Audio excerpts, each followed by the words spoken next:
Hey folks,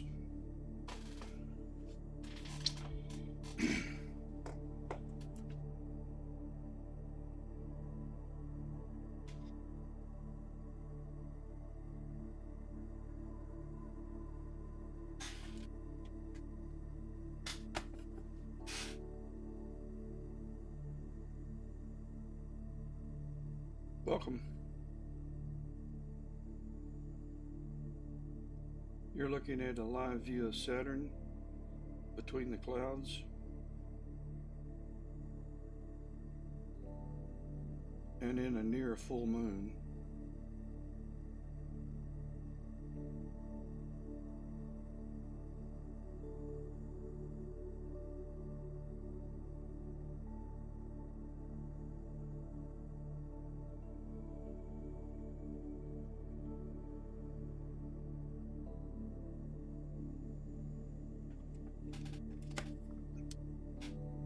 So if you're bored to death, can't find anything to watch on television, Missouri's already sewed this game up.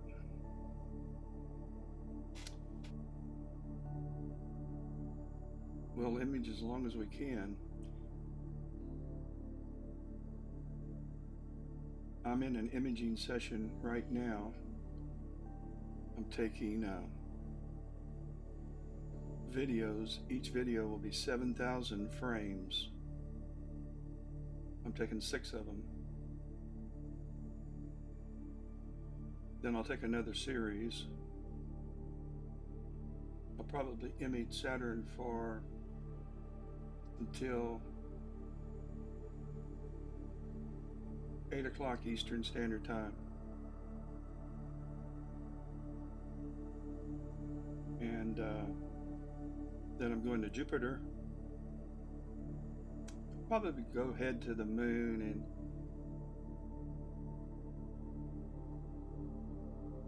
take a trip around the moon and bounce from crater to crater to crater to crater to crater.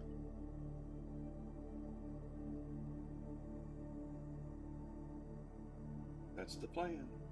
But we do have clouds. It's one of those things, one of those nights where I really wasn't planning on imaging, and I'm only imaging with one telescope. Because I really didn't think I was going to be getting any usable or aesthetic looks at Saturn, because the scene conditions aren't very good, and the moon is bright enough that you could read a book outside.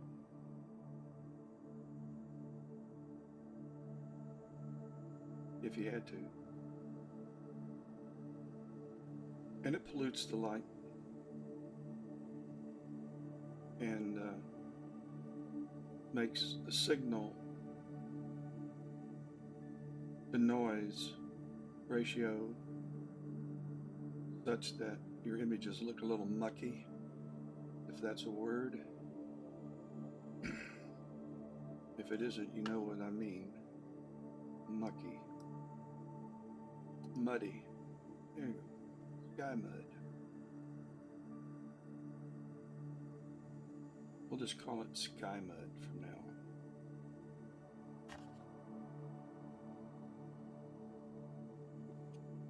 on. This particular capture has already gathered 5,000 frames. I'm down here in the bottom left. And 7,000, and I'll start the next image.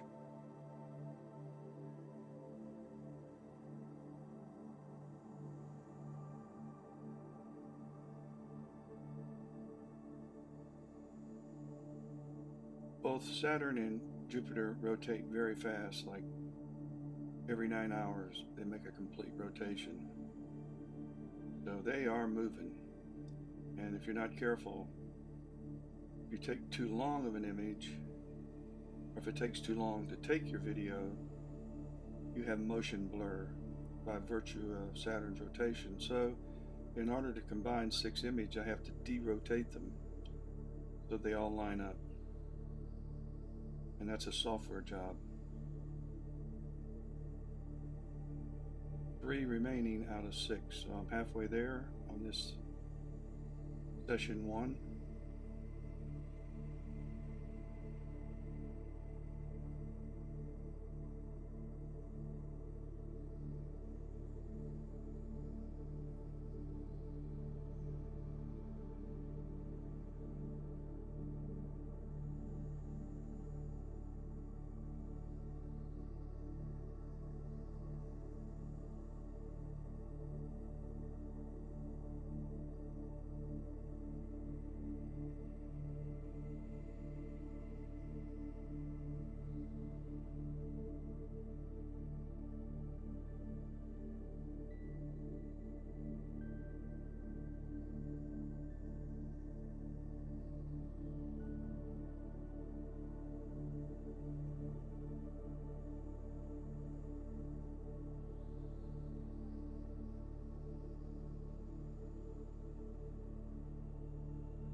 I'm going to start processing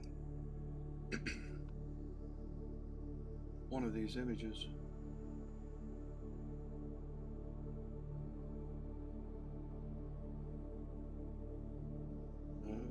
Opened.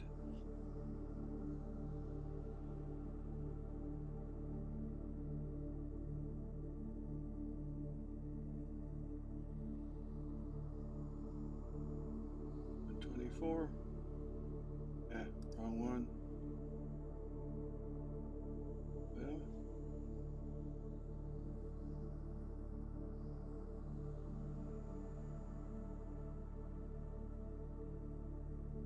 where did I save these images? Huh.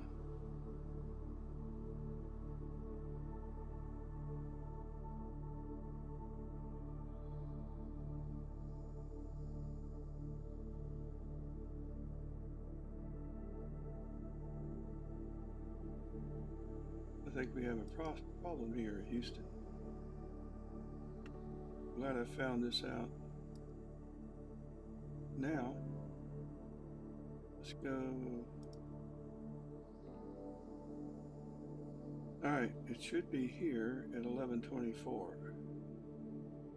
So, not in this folder.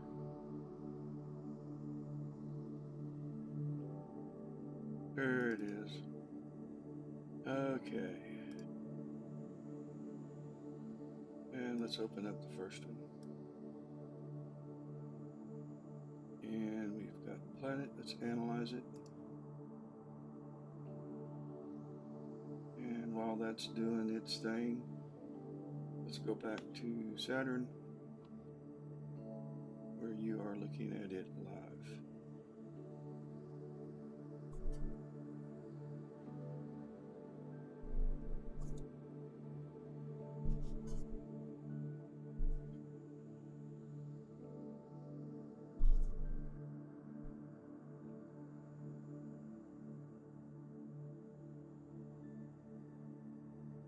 It's drifting a little on me, but that's fine. Auto Stacker will recenter it. It'll just crop out the background.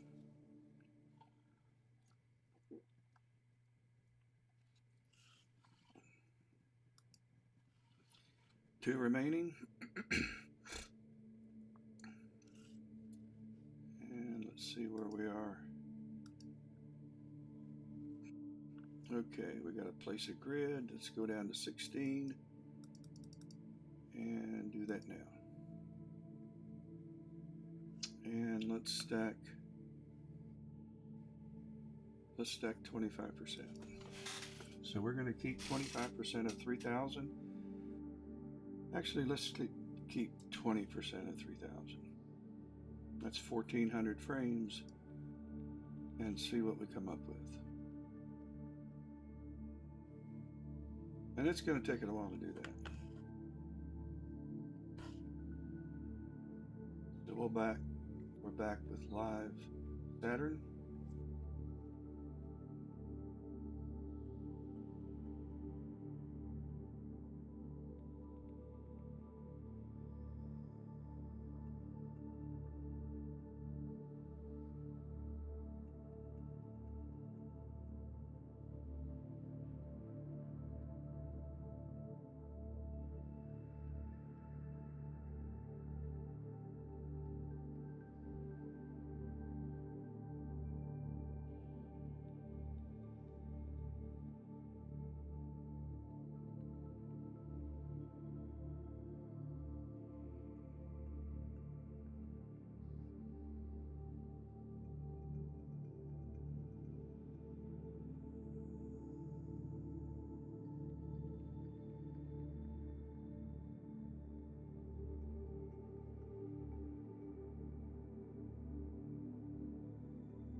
Okay, let's see if we can.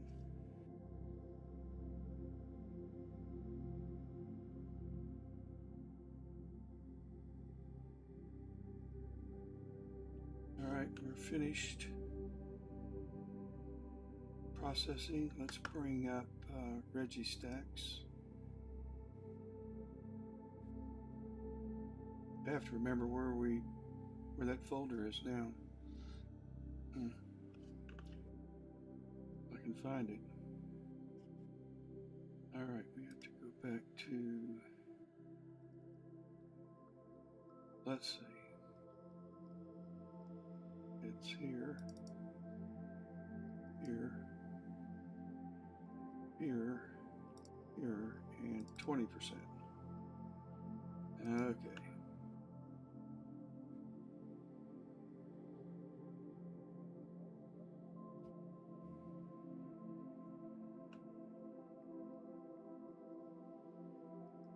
And I think the first thing I want to do is to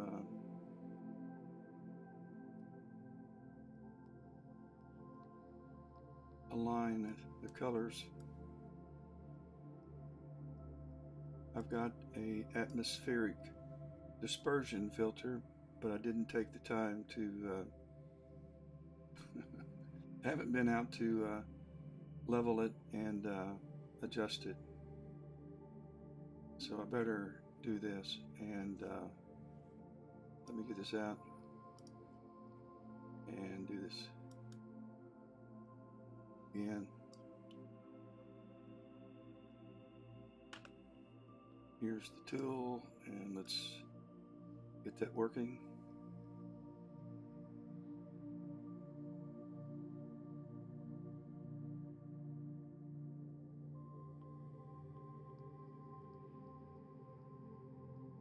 If you're just joining, we're processing one of the Saturn pictures, Saturn videos that I took, that I'm taking right now, live.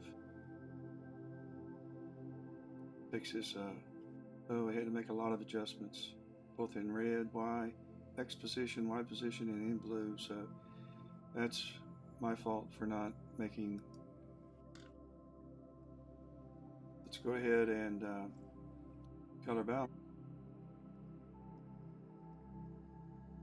We'll get it close by using auto balance, and delete that. Now let's show a full image if we can. See if it brings us any closer. No. And I'm going to load, we got bad scene, so let's try that and we'll go from there. Bad, bad, bad.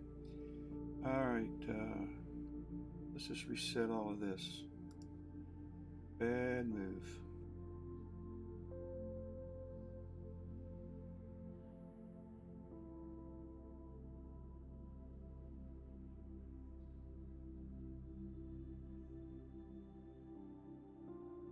It's recalculating, resetting all the layers.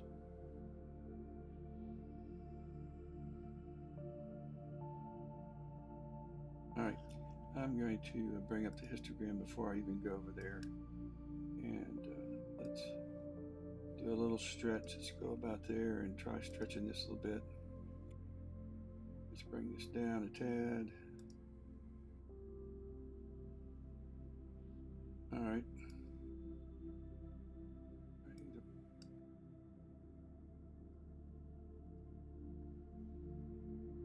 Let's leave it there. I may come back to that again. Probably will once I derotate the images. Alright, let's just go ahead and do a manual wave adjustment.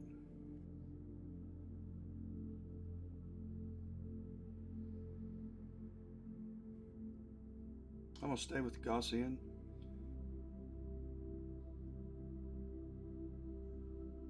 And since the scene is so bad, those are a little rough.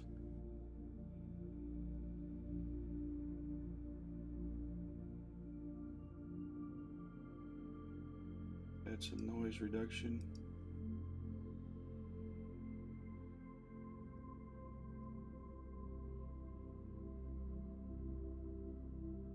I don't know what's going on here with this real bright. It's interesting. I've never had to deal with that.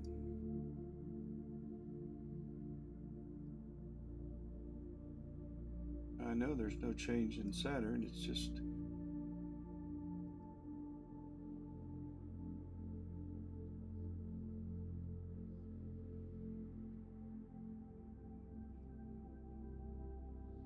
okay. Add a little noise on the larger structures. The layer 1 deals with the very finite, very small structures, and it applies a level of, it looks like sharpening, but it's a different algorithm than the sharpening algorithm. And they just refer to it as wavelets. But I am going to add some sharpening to the finer structures, and I'm going to add some to the, as you move down these layers, you're moving from some of the finer to larger structures. But for the life of me, I'm not sure what where this real bright band is coming from. Let's see if we can dumb that light down a little bit, bring up this graph, and let's reset this. Put a anchor point there and an anchor point here, and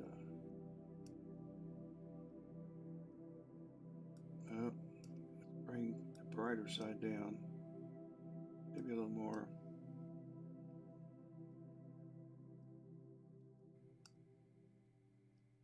Yeah.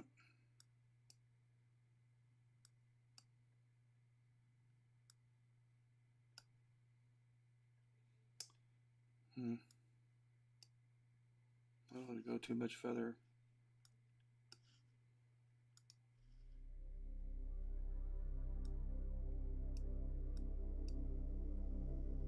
Okay, I want to save this preset because I have a feeling with this scene that I'm going to have, I'm just going to call this Saturn. Bad, bad, bad scene. So I can't spell, scening. I'm too lazy to change it. And let's try sharpening there a little bit. And let's go ahead and save this scheme and call this Saturn 11, 24, 23. Okay. I don't want to say Saturn, no. They didn't turn out real good. But we'll process some more and see if I'm dealing with this unusually bright band right beneath the Cassini rings. Oh no, I don't want to save it. I don't want to save it. Okay, get out of here. Okay, we're done with this series, so I want to recenter, stop the guiding. I want to recenter. Got a little bit of drift in spite of the guiding, so I think I want to go north and north and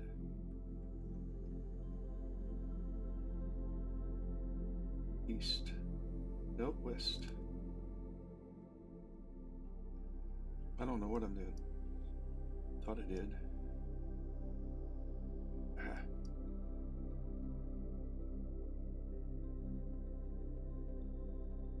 Okay, I'm also going to change focus a little bit. I'm going to go down to 1100 steps. I'm at 1130. I'm not in focus. It's going to be hard to tell with this scene too. So I'm going to change this next name of Saturn to 1100 because that is the step size for this session. And I'm going to go back up to start this session and 7,000 frames. I'm going to take 6 of them. Let me restart guiding. Well, let me move it again and let me restart guiding again. Start looping. Let me clear this graph. And hey David, hey Zach, welcome. I'm doing fine, thank you. I hope all you guys had a great Thanksgiving. We surely did. And I'm on a Saturn, one of Saturn's moons now. I can guide on it though. I'm not going to create a dark library right now, but we're going to guide on one of Saturn's moons. Let's see where it takes us. Yeah.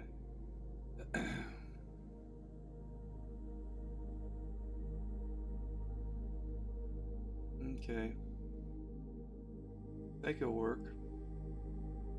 When I can, and I'm doing planetary, I do like to guide. Now sometimes the planet's so bright like Jupiter that the light will, and the moon of course you can't guide on, but the light's so bright that you really can't get a good guide star given the field of view that I'm using. But when I can, I do, because I can walk away and set up a series of say 2 or 3 hours of imaging if the target's in the sky that long, and I can go do something else and come back and know that it may have drifted some, but it's going to be close to center, and then software like AutoStacker will level everything off when it stacks the images. You will crop out some of your boundary, but it will recenter everything. And I want to crop out some of the boundary always anyway, because there's nothing there. All I really want to see is Saturn in the final image. So let's go ahead and I'm calling this Saturn 1100 because if you look over here, my focuser set to 1100 steps. This is going to help remind me, and I'm going to kind of look at the image that I take and see how in focus it is. Then I'll probably take another one at say 11:30 steps. Actually, that's what I just took the first batch at, so I know that's 11:30. So maybe I'll go down to 10:70 increments of 30 steps, and I may stumble on a better focus, but it's really hard to tell if you're in focus or not when you have in and out seeing. You know, it's fuzzy and then it's clearer and then it's fuzzy, and there's nothing I can do about it. So let's go ahead and get started. I need not talk too much, and I need to start imaging because we do have the threat of clouds anytime. And with the clouds,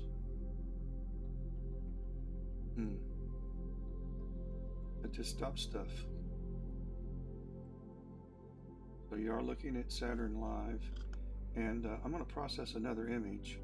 I'm going to bring auto stacker by up again, and actually, let's wait till we take our first one at this focus setting. So we need 7,000 and we're just at 1,300 frames. Because Saturn is not a very bright planet compared to, say, Jupiter. And because I am imaging at f20, that's right, my f-stop is 20, because I have a Smith-Cassegrain that has a native f ratio of 10, f10, and I'm using a 2 times Teleview PowerMate, which multiplies both the focal length, but it also multiplies the f ratio, and it shuts it down. It stops, well, it doesn't stop down the lens to the point where you don't have any light, but it's pretty close.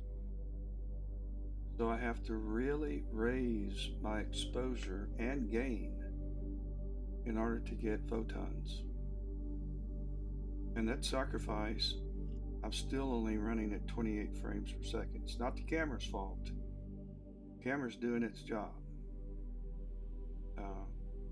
It's recording frames as fast as I'm able to take them, but I'm not able to take more than 28 frames per second at this given gain, at this given exposure, at this given field of view when you're at f20.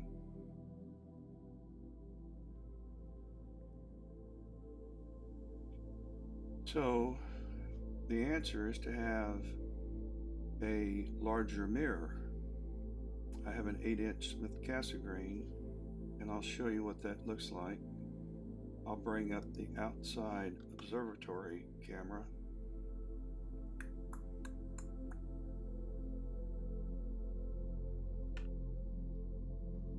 And this is the telescope that's currently on Saturn.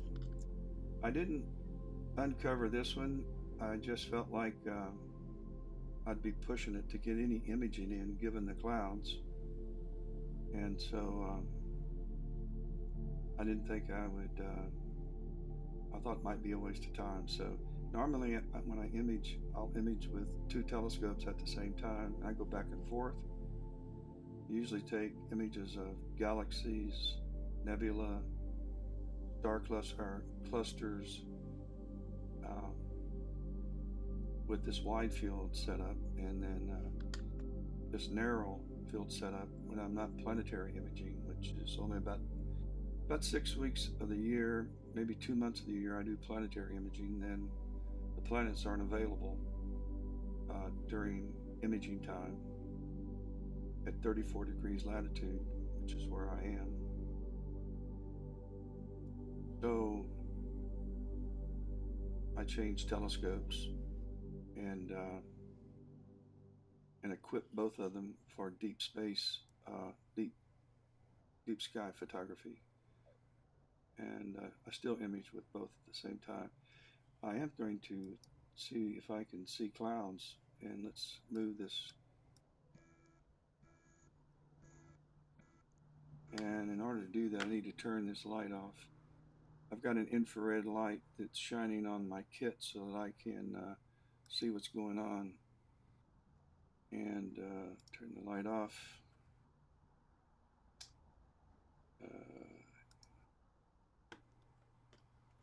Stay off. Thank you. Okay, that helps. So here's a cloud here. And get rid of that. Actually, no, this is the moon. And Jupiter's right below it. I'm going to come back and see if I can get Jupiter. I'll show you where it is. This is Jupiter right here. I don't know if you can see it online, but that's Jupiter, and it's so close to the moon. I'm just not sure how it's going to work, but I just don't know. Don't know until we try. I do know I can image the moon though, and that's right up there. So, but actually, I'm seeing some stars, and that's a fence. So, and a tree behind that.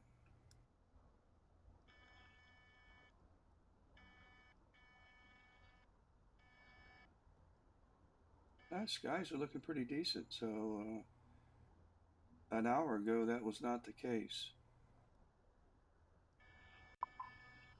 So good. Go back down, and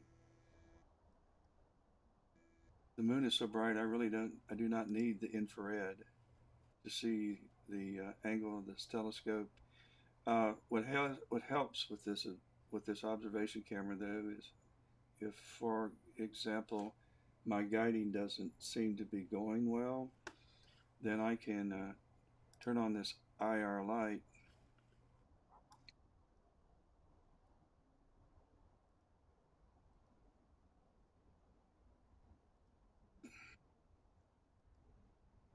And I can zoom in. Uh, and see if there's any cables that are catching on anything. By the way, this is the Uranus Player One camera that I'm imaging with, and then connected to that is an atmospheric dispersion corrector. Those are the two little knobs, and that's the level that I failed to set before I started imaging. And this is the PowerMate 2X by Teleview. It is a terrific piece of kit. And then this is the electronic focuser that I can remotely focus the camera or focus the telescope with. Very handy. Keeps me from having to leave upstairs. I'm the furthest from the telescope in my home I could possibly be, not by choice, but by virtue of where the bonus room is in our home, which is where I'm set up now. And this is in the furthest part of my backyard from where I am, up on a hill. So, but I'm thankful that I'm able to do this in my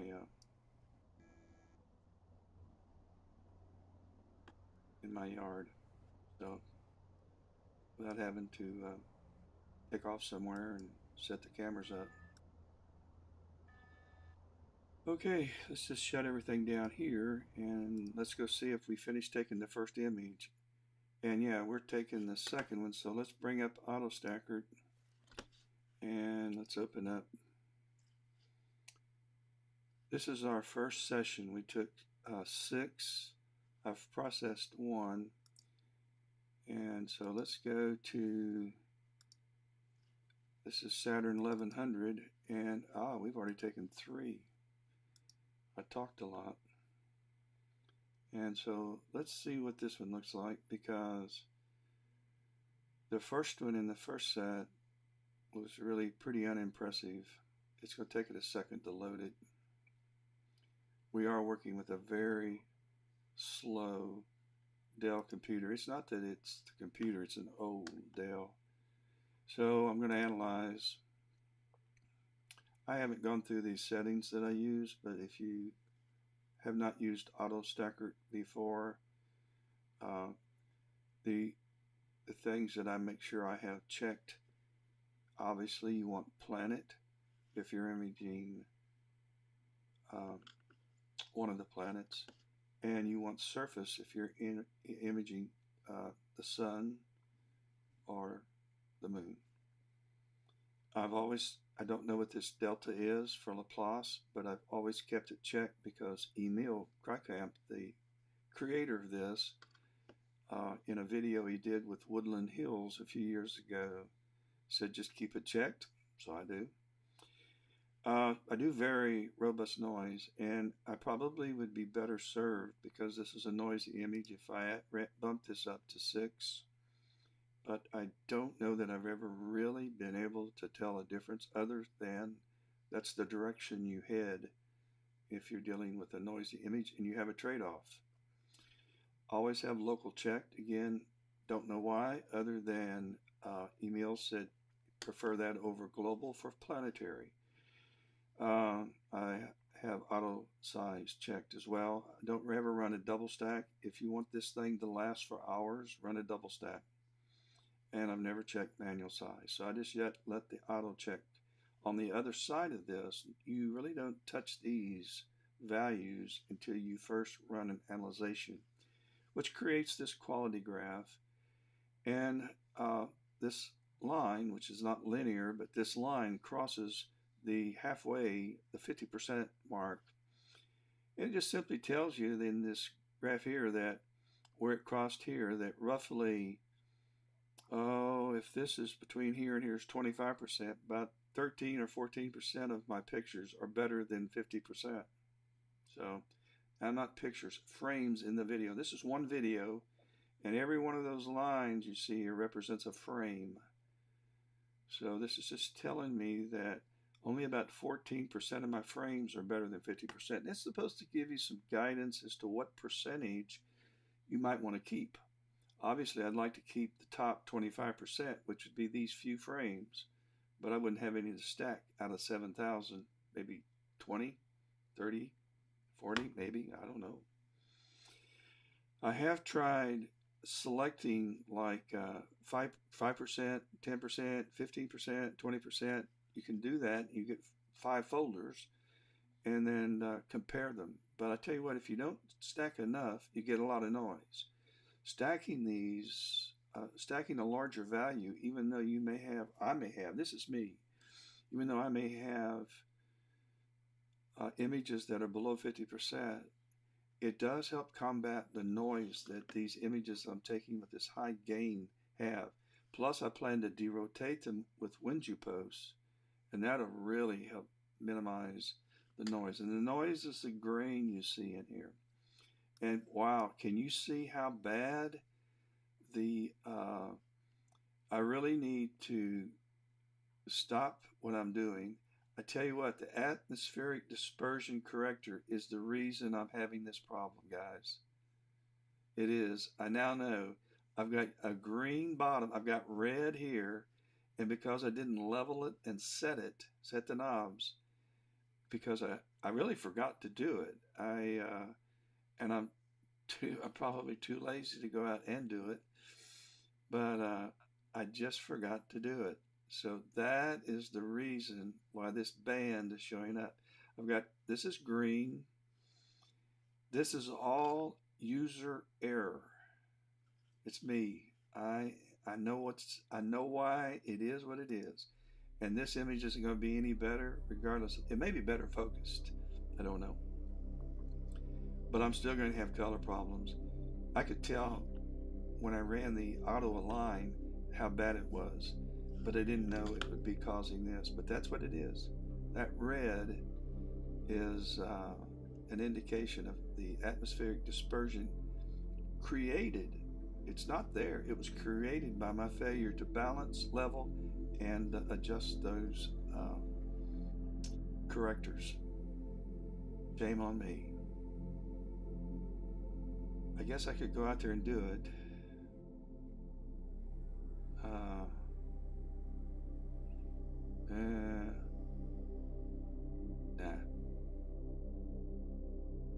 Now, before we process this, let's make sure we've got, there we go. Saturn is live, it's still there, it's behaving itself, and we'll come back and watch it in a minute. Let's go ahead and we analyzed this, so let's place our alignment points. Now, these alignment points that you're going to put, you can manually put them on your planet and just put them where you want them. Sometimes you can do that. You can also kind of scrub through. This is your video up here, and as you move it over, you can see the video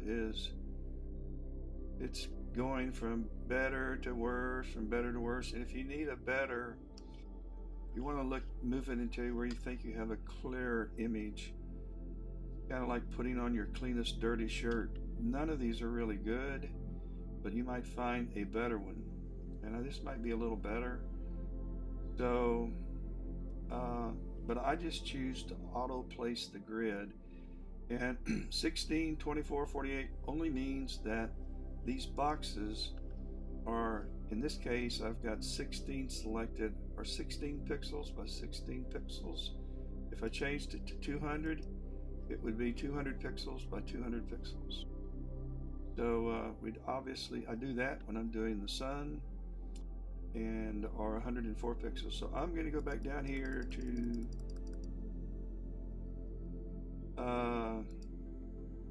16 pixels, and I'm going to place the grid. And also I want to have I select replace so that I can replace the ones that were there. I don't need them all. I don't want close to the edge. I want it to go beyond the edge because my video is bouncing all over the place. And then you just click stack. And once you do that, then it's going to go through finding the reference frame. You really don't need to do that if you're doing planetary. If you're doing solar or lunar and you have surface checked, then it does kind of help you, although Emil Krykamp's algorithm finds it for you, but you can give it a push and do this yourself.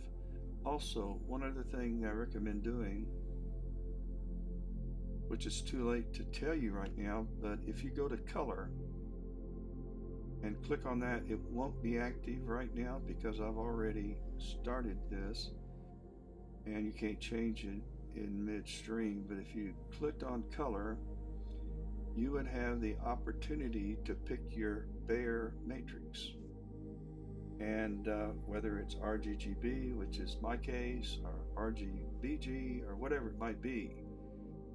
But if you're shooting a mono camera, make sure you still select one of the color options, because then it will convert your image to a color image. Although it will still be mono, it will save you from having to make the conversion afterwards should you want to colorize it. It will already, otherwise you're going to have to convert your mono to RGB. You can do that here by forcing a mono camera to become a color camera. So it's just kind of good to know you can do that. It's about to finish stacking. Stacking takes the most time, and we're done. So let's just close this out. I'll open it again a little bit, and let's go to Registacks again.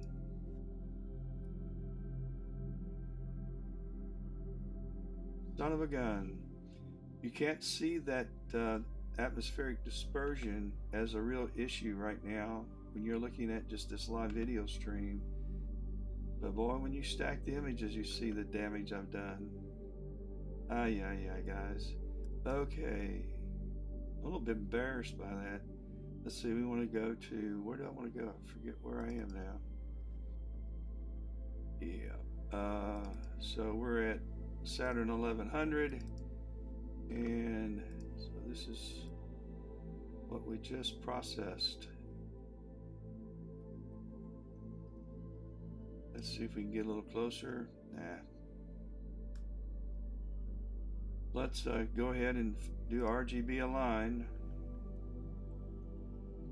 And again, you can fix the problem of atmospheric dispersion to an extent, but as bad as it is, I know that's what created that color or that line, that bright line. I think we're going to find out. So let's run estimation. And again, this is probably going to be -2, -1, -1, 0. If it's like the last one, it's about 50% done. Those of you who have faster laptops, -1, -2, 1 and 1. So there was a change. Okay, we don't need you now. Let's go ahead and auto balance this color wise. Good dope. I want to bring up gamma, and I want to load my preset, and I have no idea where I saved that preset. We're gonna find it though,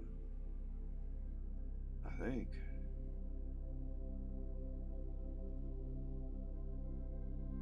Load it here. Oh crap. Well, I'll do it again. I don't know where I saved it. I forgot to look. Huh.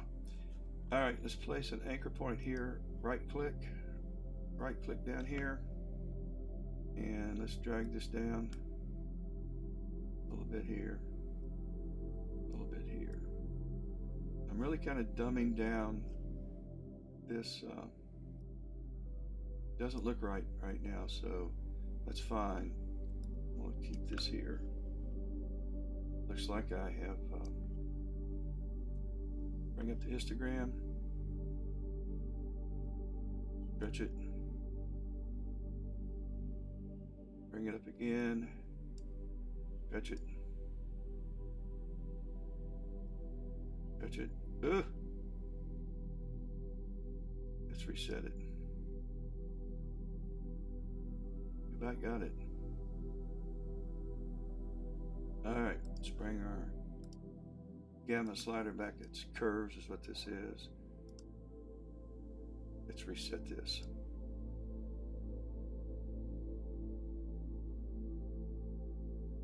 This is going to be a little better than, not a lot better, but a little better.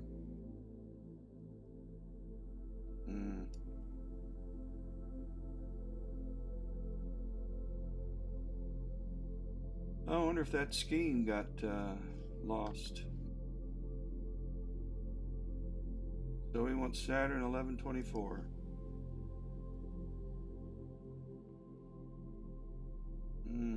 Yeah.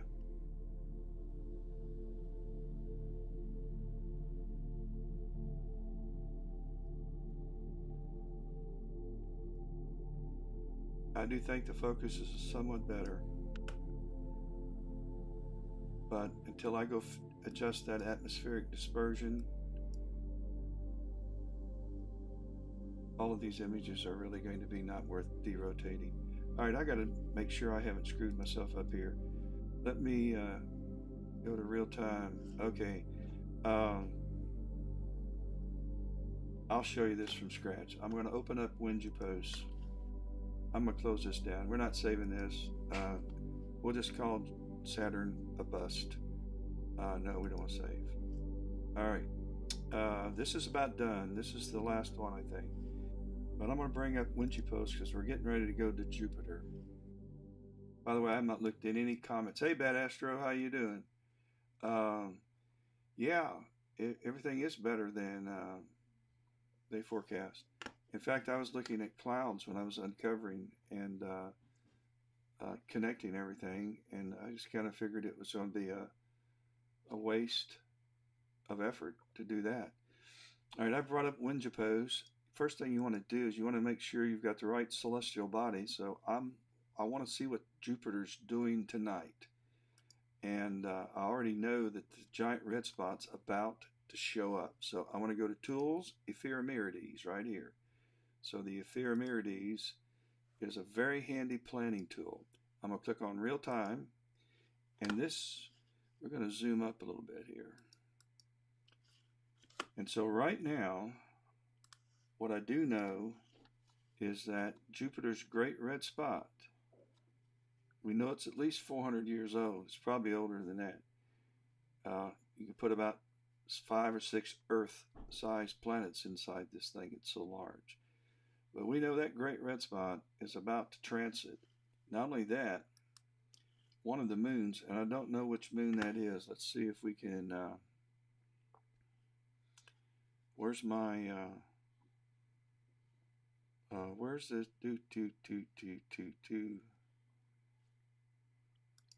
I don't want the grid. I want the names. I got the names. So why isn't it? Oh, there it is.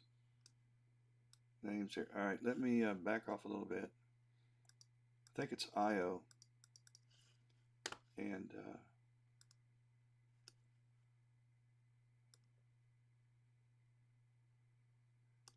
no, it's a Ganymede. So Ganymede is right at the bottom right now of the way I've got it oriented. It's right here. This is one of Jupiter's moons that's transiting.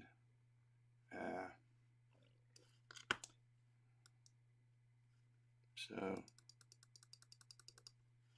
I've lost it. How do you lose that in here? All right, kind of small, Ed.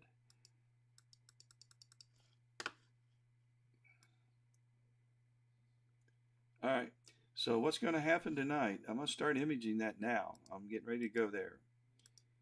And as I'm going to advance the clock 10 minutes at a time, and you'll see how this Great Red Spot is going to transit. In fact, let's go back to real time. Local time is 7:57. That's what time it is right now. So at 7, say 8 o'clock. I want to advance it to, let's go back 10 minutes. So at 10 o'clock, no, 11 o'clock, it's going to have transited the face of Jupiter. So it's going to take 3 hours for it to make its trip across the face, and I'm going to image it until I can't. And I like to take those images and put them into a time lapse, although, doggone, I need to go out and adjust that atmospheric dispersion. If I do that, then the clouds are going to come. So, bummer. Are you imaging tonight, Pat Astro? All right, guys, it's time to, I'm going to bring out my outside camera just to make sure I don't have any crazy things happen while I go to, while I slew to Jupiter. I hope I can find it. And so let's bring up outside again. I need to shut down PhD. Let's just continue to guide. And we'll just clear that out. Let's hope the moon will be a little forgiving. I'm going to bring up my planetary software. Here's where we are right now, Saturn. And I'm going to go over to Jupiter, which should be right here. And I'm just going to go ahead and bring it up. Jupiter. And let's slew there. So the telescope is moving around. And we can watch it, make sure it doesn't get hung up on something, which is never a good thing. Aye, aye, aye. Looking down the barrel of the beast. This is the guide camera that's taking pictures of the, for PhD2. It's sending corrections to the mount when it gets adrift.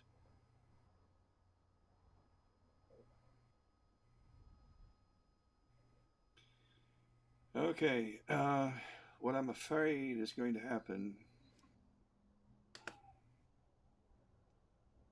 because the great red spot is just in the right place at the right time, 8 o'clock to 11 o'clock. That's perfect.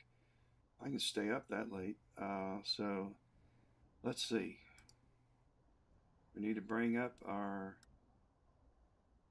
start guiding.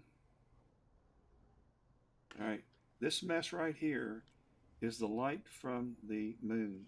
Here's Jupiter. So I need to start moving Jupiter more into the center. Wait a minute here. What's going on?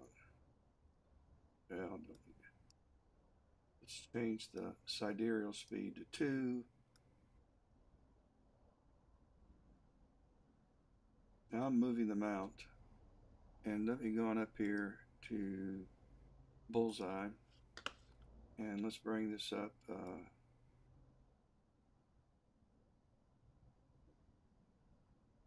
Oh, gosh, moon. The moon is just, I won't be able to guide, but let me see if I can find Jupiter in this. I don't even know if I can find it. All right, we may have to hunt for a while. Let's change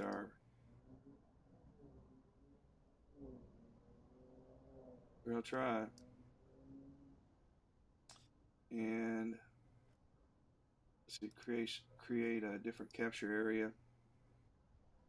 And let's see, let me see if I can't estimate where, I have no idea where Jupiter is. Let me try going down to 1/100th of a second.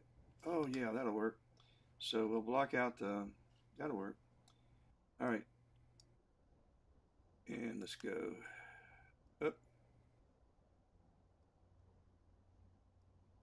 All right, I'm going to use Nor. I'm going to go over here and I'm going to try coming over. Let's see what I'm doing. Let me go ahead and just bring the gain up a bunch till I find it. And here it comes. All right, bingo. There's the moons of Jupiter. Not Ganymede, but it's one of the moons. Let's drop this sidereal down to sidereal speed. As a matter of fact, let me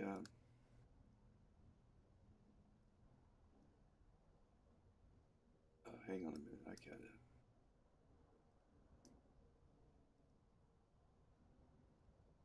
I can't see what's going on here. Let's see.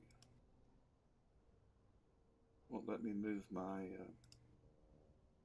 All right, I want to make sure I'm on lunar. Okay. All right, we're tracking it. No, not lunar. I'm sorry, I'm not on the moon. We want to be back at sidereal. I've lost my mind. All right. Let's get rid of this. And let's bring back the. All I need is a hand controller. Okay. Now we've got to change our gain to about 300. Let's go to.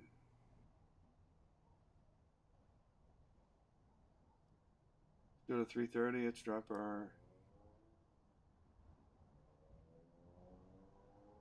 I'm paying attention to my histogram down there, and that looks pretty good. Let's go ahead and let's go to 600 by 800, and I wish I could guide, but I don't think I can, just because. Let's go.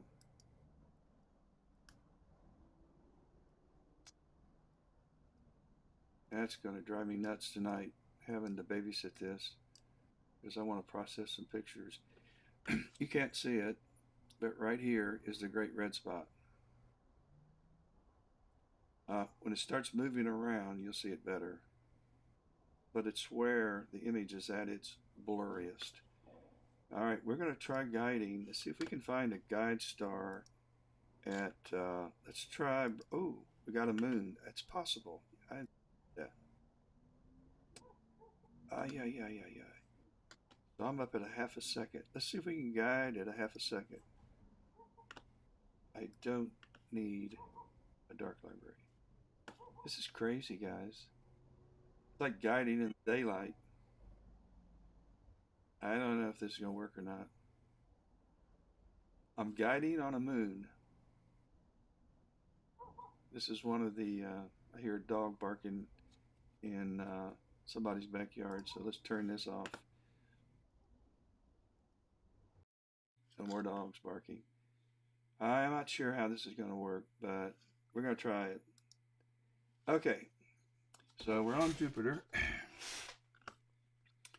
and we're at 85 frames per second. See the advantage. Before I was at 26, 7, or 28 frames per second because I had to expose for so long, Saturn being a much dimmer target. But some of my friends who have much better optics than I have are shooting at f10, f7, and so they're able to run these up to 150, 100, 200 frames per second, and it doesn't take any time.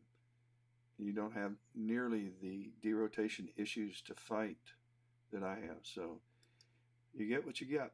You work with what you have.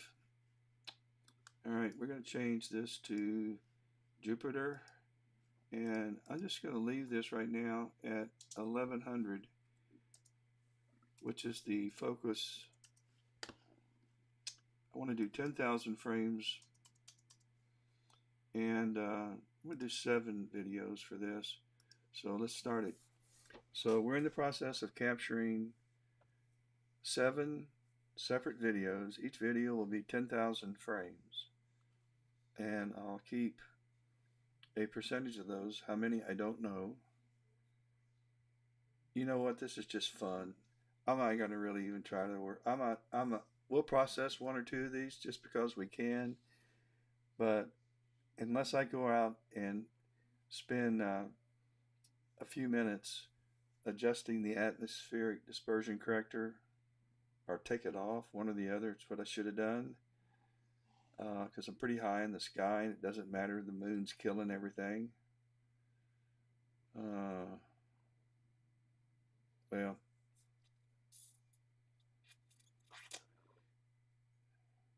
I can even see the green down here, because this is a color camera. Okay, guys, I guess it is what it is. Hey, Sharon Khan. Sharon and her husband Dick are good friends of the Overstreets from Spartanburg, South Carolina. Going back a long, long time. Well, we're not watching Jupiter anymore, so we need to get, Saturn, so we need to kill that. Let me find that, and I think we can be safe to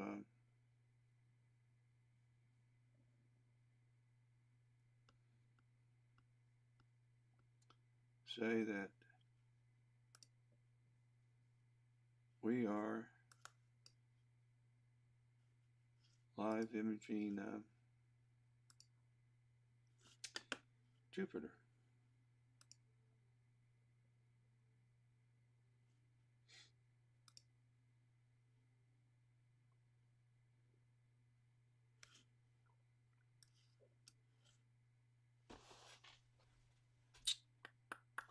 With the mic's in my face.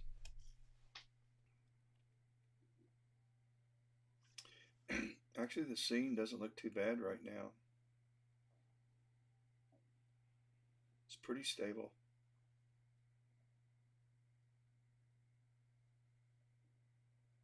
And although the focus is suspect, it's a little better than I think it was. The great red spot, though, is hanging around right there right now, and I'll show you exactly where it is right this very minute. We'll bring up the Ephemerades and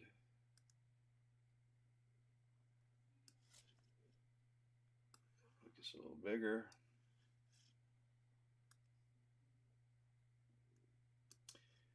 And let's go real time. And there it is. Let's see if we can see Ganymede. Forgot to look for it. That'll tell us how focused we are. Let's bring it up. Yeah, it's right here. I barely make it out. I don't know if you can make it out or not. I can make it out though. It's right here. So good. Yay. Yay, yay, yay. Okay, we're about to capture, I think, our second image out of 10,000 frames. We're racking them up pretty quickly at 85 frames per second. So we have 5 remaining out of 7. So we got 2 down and 5 to go. And it's starting the next image.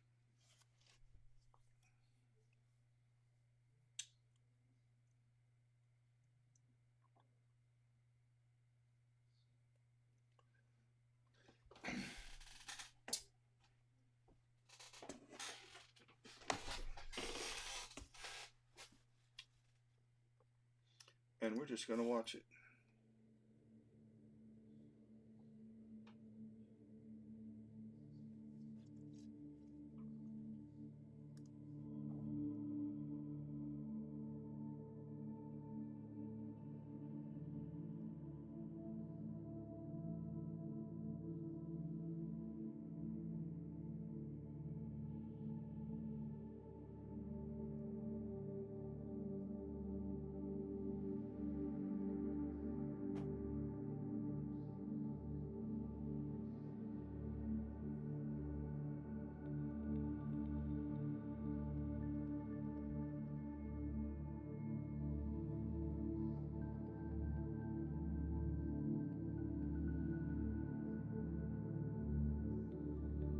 Jupiter is a monster, our largest planet.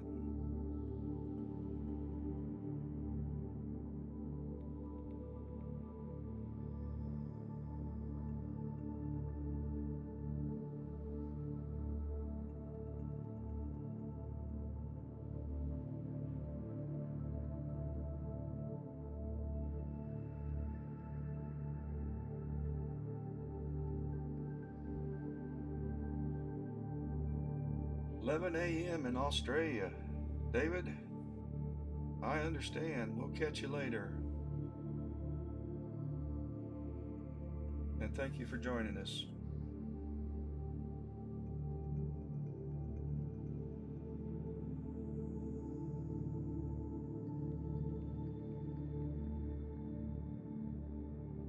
I'm on both Facebook and YouTube.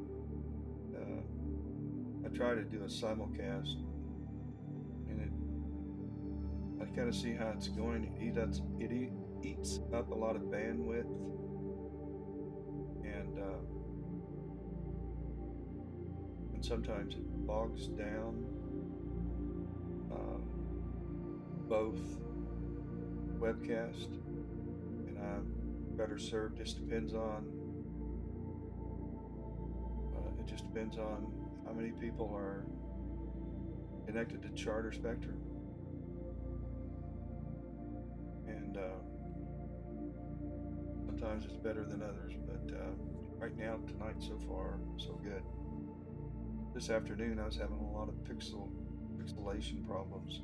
I was imaging live solar, and I don't know if it was the fact that I was simulcasting on 2 different platforms. I can go up to 5 different platforms, but it doesn't work. Though I can't. It's possible, but not for my setup and my internet, which is as fast as you can get.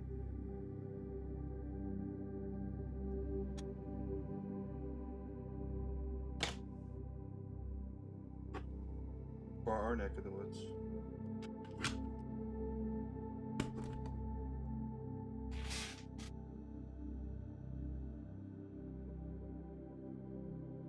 Really thought we were going to have clouds that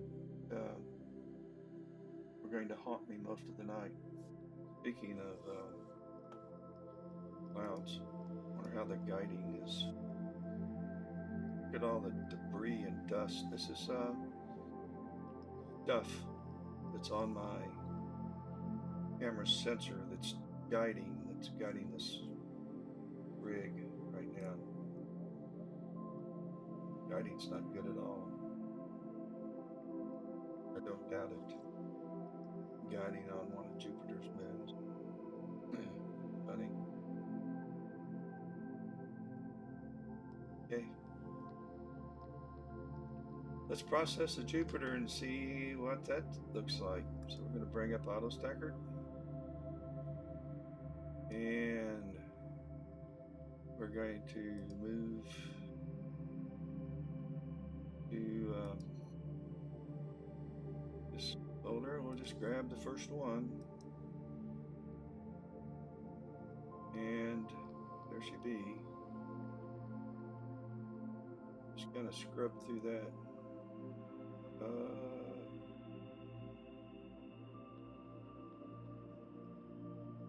I'm just scrubbing through the video, looking to see if there's any real crystal clear frames, or a little better towards the end.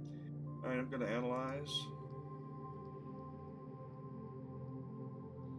Since we're dealing with 10,000 frames and not 7,000, it'll take a little longer.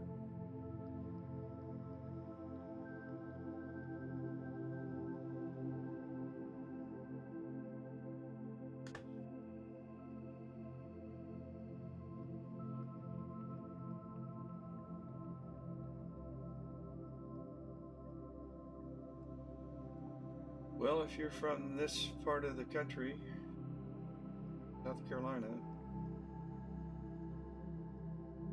then you're probably prepped for a football game tomorrow.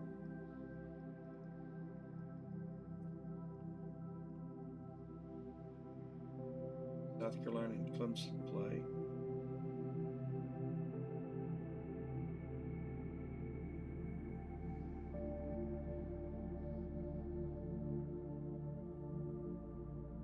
And it's not so much a battle of great teams more than it's a battle of heart. Pride and heart. Alright, we're finished with the first phase, so let's place a grid, and this time I'm going to probably go with 24 and not 48. Actually, I'm going to go with, 16. I'm actually going to go with 48. That works, and I've got a better quality graph, and it's crossing 50% here, so at about, let's say 25%, that's 50%, so we're about 40%. So I'm going to say let's keep 30% of 10,000 frames, or let's stack 3,000 of those frames. So let's get it going.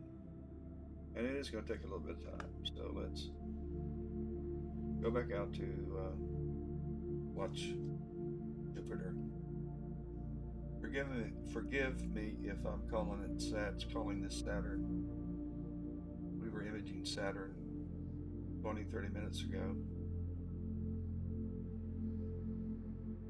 and that didn't turn out well.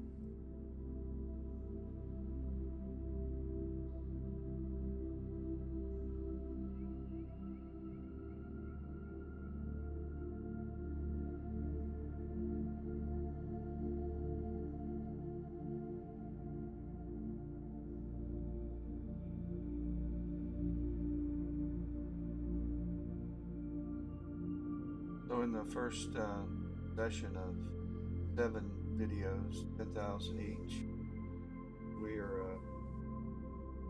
about done. So what I'm going to do, once this is done, is I'm going to change the focus by 30 steps.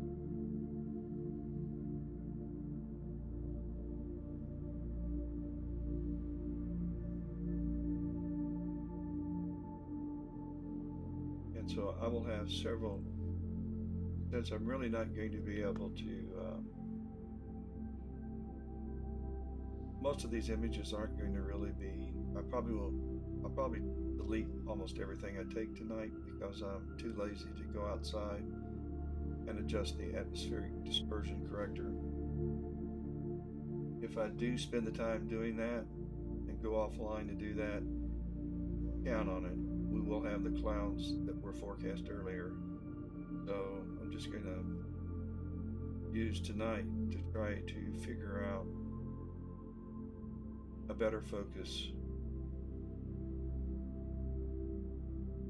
Which really doesn't mean a whole lot, because tomorrow night, if I were able to image and the temperature varied significantly, either colder one way or warmer one way, you'd have to adjust the focus again, because the temperature inside the tube of the telescope does affect focus. And as it cools down, focusing needs to be reapplied. I wish there was some kind of a real working algorithm that could analyze this and adjust your focuser like we have for deep space. I really wish it was possible for the sun. Of all targets, the sun is one of the hardest to get a good focus.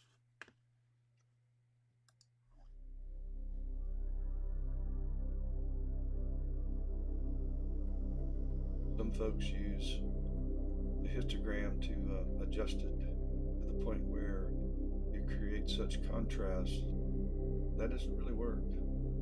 You can get a lot of contrast, but it doesn't always mean you can dial. It looks like you could dial in the focus really, really well. I'm going to show you. If you go down here to this histogram, let me come over here and let's say we move, grab this over here, bring it brighter, grab this over here. If you create more contrast, they say then you can start really zoom in and you can start dialing in the focus and you can do it, but it doesn't work. Sorry to tell you, wish it did. And then SharpCap has some automatic focus routines up here that you can try. But once again, I've not found any of them to deliver. I can go outside with a Betanoff mask, and I can use that and to deliver a much better, more accurate focus. But again, that means going back outside, and I'd much rather sit in here and adjust the focuser, because now it amounts to I'm just playing around. The great red spot is a little more visible. I'm not sure how it's coming out on Facebook and YouTube because of the compression that happens with these videos, but it's not as clear as it's been in the past. Part might be focusing, the others that seeing conditions where it's really aren't that bad, aren't that good. So we'll see. All right, let's go outside. Not outside. Let's go to auto stacker. We're still stacking, and this will take longer, just because we have 3,000 frames to stack now, and not. We were taking 20%. We're taking 1,400 frames before, 20% of 7,000. So now we're working on 30% of 10,000. So this software algorithm is reading each of these frames, putting a value on them, keeping the top 30%, and then stacking them into one TIFF image. And when you consider that Emil, the creator of this software, does this for free, this is free software. Anybody can download it and use it. You can buy him a cup of coffee or make a donation, and of course we do. But he does it because he loves astronomy. In fact, so much of our software in astronomy created by astronomers much smarter than I, who live in the world of code, and they've created RegiStacks. That's the other software that I'm using tonight. Free, IMPPG, EIPP pip for castrator for resizing video. Sulfury PhD that's guiding. Greg Stark, a professor at USC, created this because he loved astronomy, and he could. There is a cost with some software, and I will full well expect it, but a lot of it is gratis. Cool. So you're looking at Jupiter alive and doing well.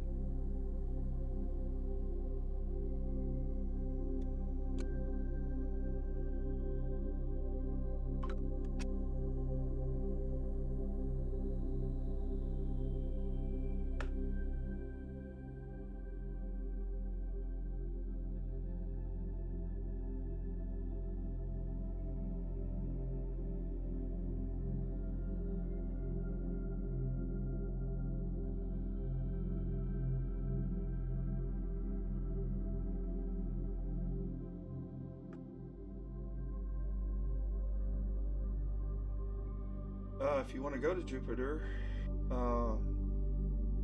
plan an extended trip. It's 365 million miles away.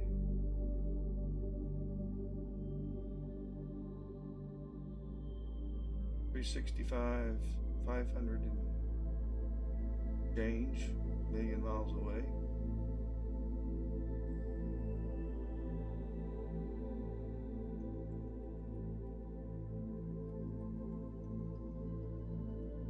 Let's see, we're still stacking. We're still stacking. We're getting close, so we'll wait till it finishes. After this stacking step, the rest of it goes pretty quickly.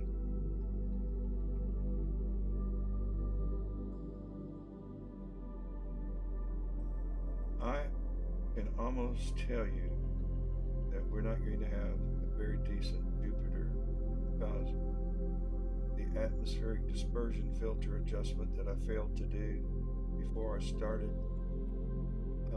my imaging session 1 and the moon. If you look at where, bring up the planetary software, where's my planetary software? Here we go. Here's the moon, and here's Jupiter. By the way, I need to sync that. Sync. Yep. Okay. So the moon and Jupiter are probably angular 10 degrees apart, 12 degrees apart. The angular separation, maybe 15 degrees. They're on top of each other right now. And this light is bright enough if you went outside you could read a book. So, dumbing down the light because of the way I'm exposing, so you're really not seeing, you see it here, you see the influence of the moon's light, and it's causing havoc with trying to guide. The guide star just can't. You just can't have a guide star in this mucky light, so can't have it. It ain't gonna work, but it's done an okay job so far of keeping Jupiter in its place. Now, auto stacker done. It is. We'll just close that out. Open up Reggie Stacks. Again, this is free software.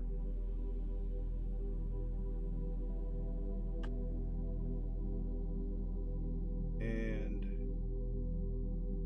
if I can find it.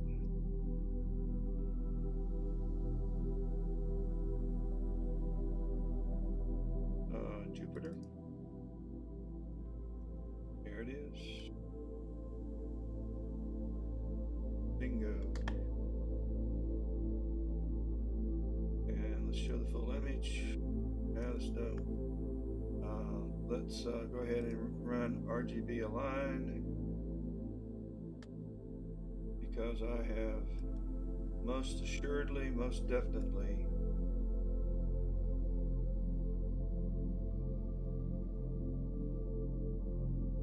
created a mess. And so let's estimate and fix the atmospheric dispersion error.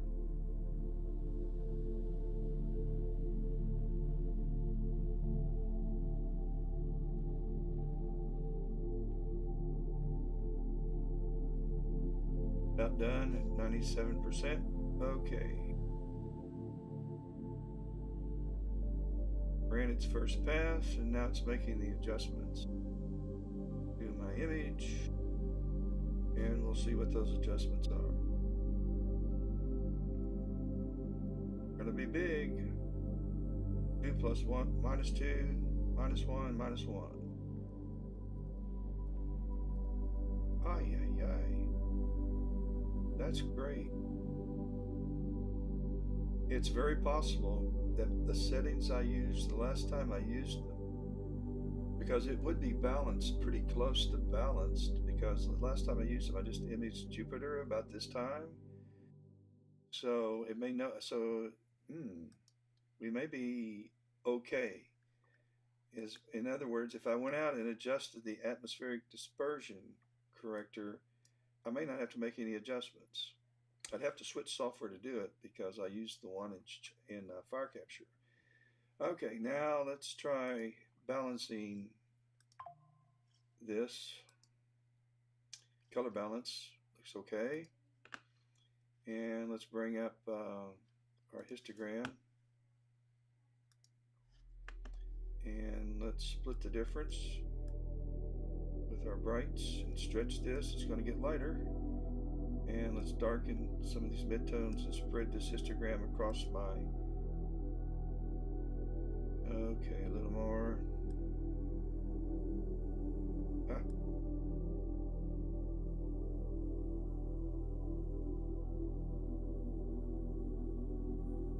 And let's come back again a little bit.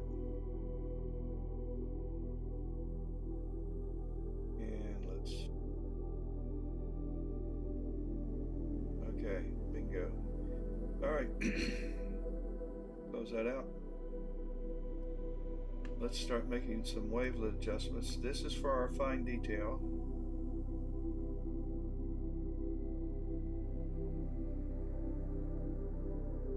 And let's bring up detail that's larger structures, slightly larger. And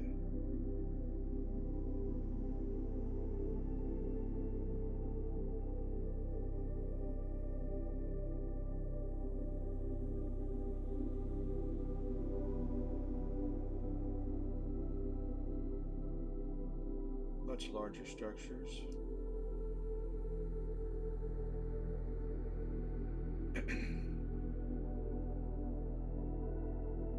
If the clouds stay away, I'm making these are going to be workable, and I may be able to get a time lapse out of this.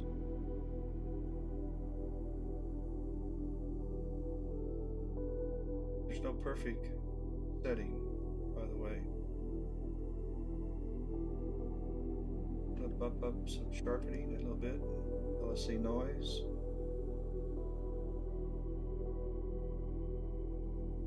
Here's a great red spot, kind of trying.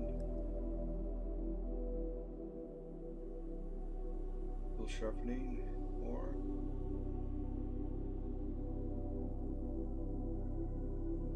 Let's go a little more here on this third wavelet layer. Let's hit this one on the fourth wavelet layer. About to go overboard here, guys. Let's go up here. Here. I'm going to save these settings and use them again. And so we're going to call this Jupiter. Spell it. It can't type. You know, I got kicked out of typing class in high school.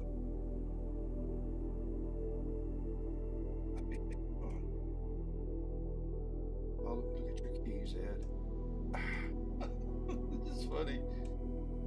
All right, finally. Gotta find my numbers. 1, 11, 24, 23. I should never tell this story. If Marianne's watching this downstairs, she's gonna come up and fuss at me. Mimi, Marianne's my wife. But I asked my teacher out in high school. She looked younger than me. She was my typing teacher, and it was more than she could handle. So I had to go sit in the hall, move my type. When I went to class, I had to take my typewriter and my desk outside. So that's how they managed. Here's your moon down here. I think you can see it. Bingo. This is Ganymede moon. Isn't that cool?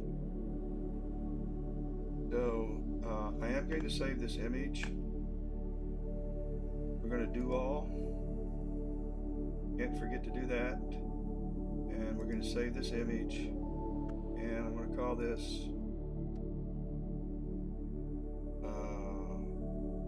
REG.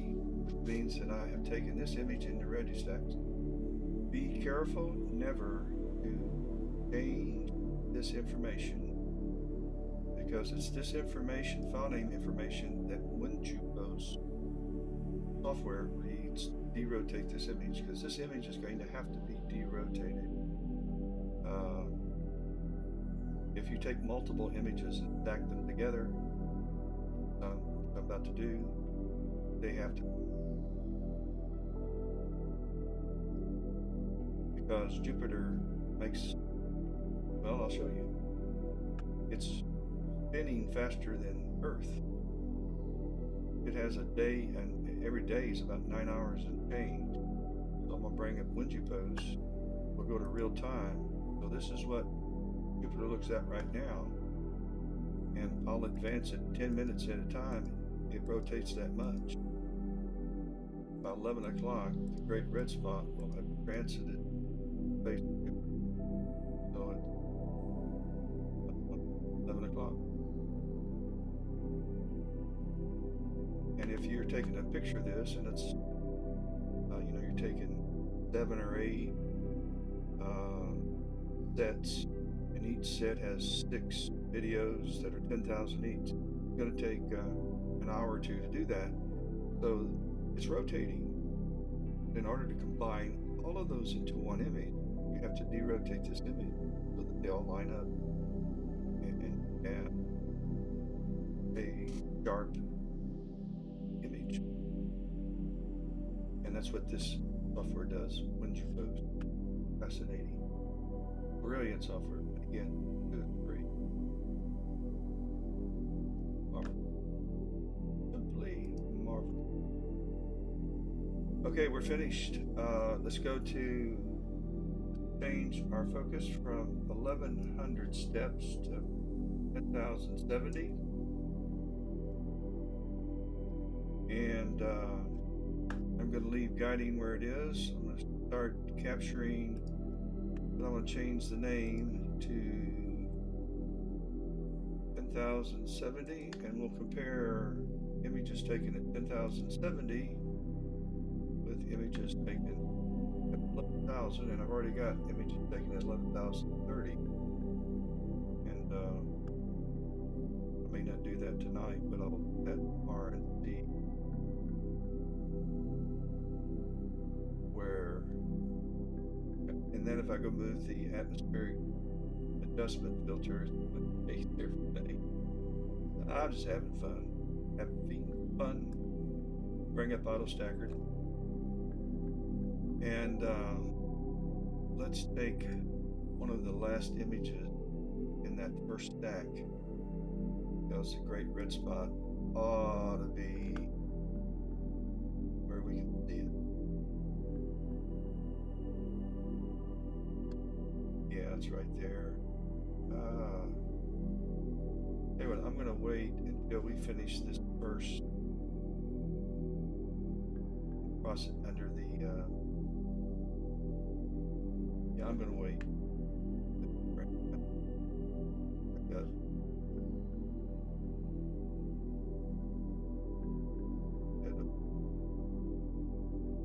I can see the great red spot, and I know it would show if I process this, but this is at 1100 steps, and I'm going to wait till I finish this one. It's already at 7,000, and we'll bring up one of the newest of the images, and we'll process that, and hopefully the great red spot even more towards center. So, okay, we're at approaching 9,000 frames. We're going to capture 10,000. We are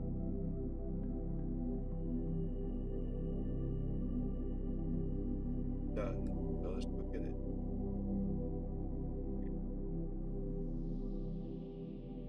So we're at 1070. Ah, we took two. Oh, let's take this. No. We took one. This is the one they're taking right now. So, okay, I'm going to take something out here. I actually believe the focus of 11,000 steps looks a little better than this. Does right now, but I can see the great red spot here. All right, let's analyze. We'll wait. We'll go back and stay with our planet. Wow. Auto Stacker does its thing. I hope everybody had a great Thanksgiving. Had a chance to be with family. Had an opportunity to mend fences if there are any. Life's so short. It's always a good time of the year to be at your most forgiving, because life is so short. I've got 79 years and they are short. Hard to imagine that I've been here that long. Doesn't seem like it.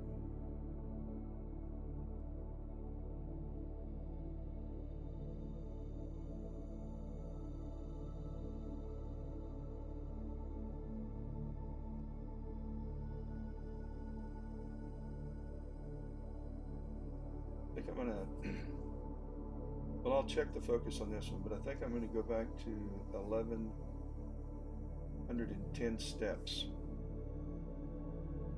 I'm gonna move up from 1100 steps to 1110 and just leave it there the rest of the night.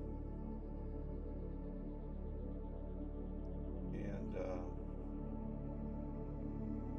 see what happens.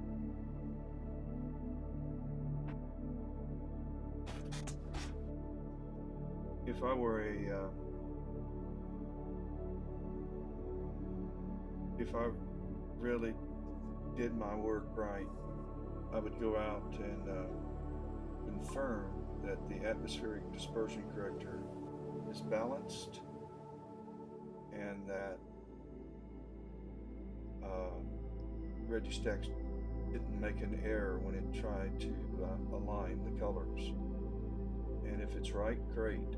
But I would even be better served if I took a Betanoff mask out. And a Betanoff mask is something you can put on the end of your telescope, like a grid, but it creates a star-like view of a bright object. And you can adjust your focuser so that the star vectors intersect. And when they intersect and you have equal spaces at all the angles, kind of like right here, these two linear lines, when you have the same amount of space between the lines and you're in focus. If that makes any sense. You have more lines coming though too. More vectors intersecting that you can fine-tune your focus on. And it's a good way to focus or get a good baseline to start. Okay, let's see if AutoStacker's still done with step one. So let's place our grid. Now, see, the quality, okay. So, I'm guessing that I've screwed around with the focus by dropping it 30 steps because nothing's changed in the scene condition. The only thing that's changed is my focus, but my quality graph is not as good as it was crossing. This line was crossing at about, if I remember right, it was about here, and now it shows me that only roughly 12% of my frames are better than 50%. So I'm gonna go ahead and save 30, and let's stack it. So it's going to do its thing, and it's going to take it a little bit. It's really going to take it more time to stack it than anything else. And I have an inclination right now to bring this other imaging session to a close real quick. After this one finishes, I'm going to stop it and change my focus because I already can tell you, I know now, I moved the focus in the wrong direction. So I'm going to wait till this one's done. I've got a 10-second pause between, or 8-second pause between images.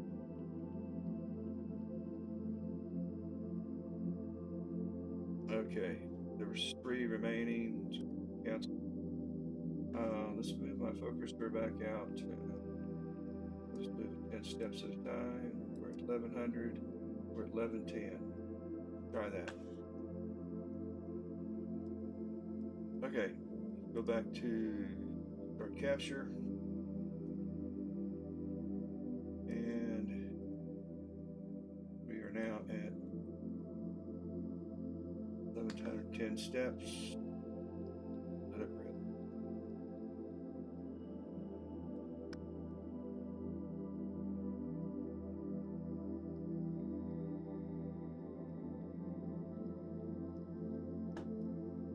I know it's nowhere near done, but it's still running in alignment.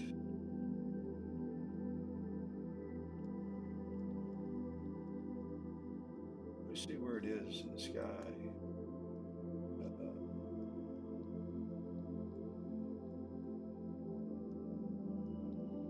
So here's the meridian, and the moon and Jupiter. Jupiter's chasing the moon right now across the ecliptic, and it's really just messing with the light, which it does. But it's going to transit about here. I won't image probably past. I won't image past the meridian. I will have had enough. But tonight. But I do want to move over and check the moon out before it becomes full, because there's some wicked looking shadows on the moon that are kind of neat to look at. And after I finish this series of Jupiter, I'm gonna go take a look at the moon and then probably shut it down. So go to AutoStacker and see where we are. We're in the stacking phase. It took 2 minutes to do an alignment. Took 90 seconds to buffer.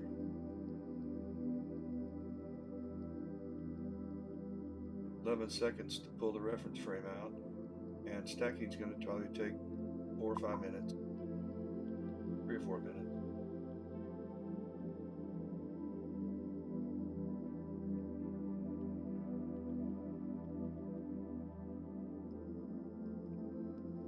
It just seems like it's later than 9 o'clock.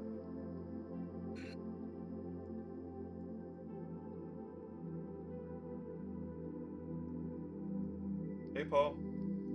Yo, back to you.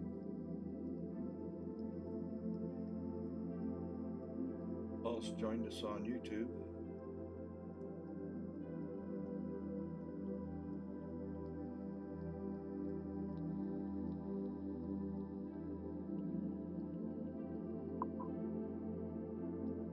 I'm doing great, Paul. Hope you guys are doing fine.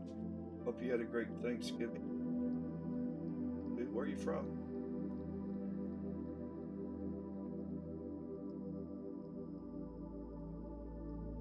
Where's home?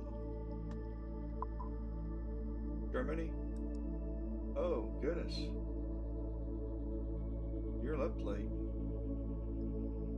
Or you got up early.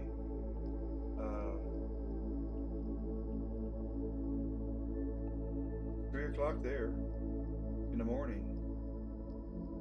Our good friends that live next door, her husband is in Germany now. He's with BMW and he's going back and forth for a year. They're working on the electric batteries for the electric cars.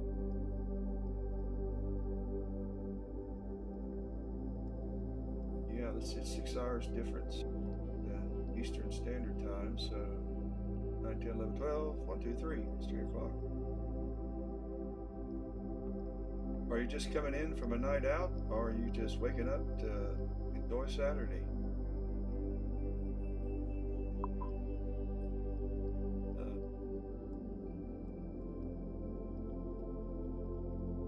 Yeah, I think he's in Munich. I should know. He's they're just terrific people. Jürgen Weckerman. Jürgen Weckerman. He is German, by the way. And and his wife's from Eastern Europe. Elena. Just fine people. Great kids. Super kids.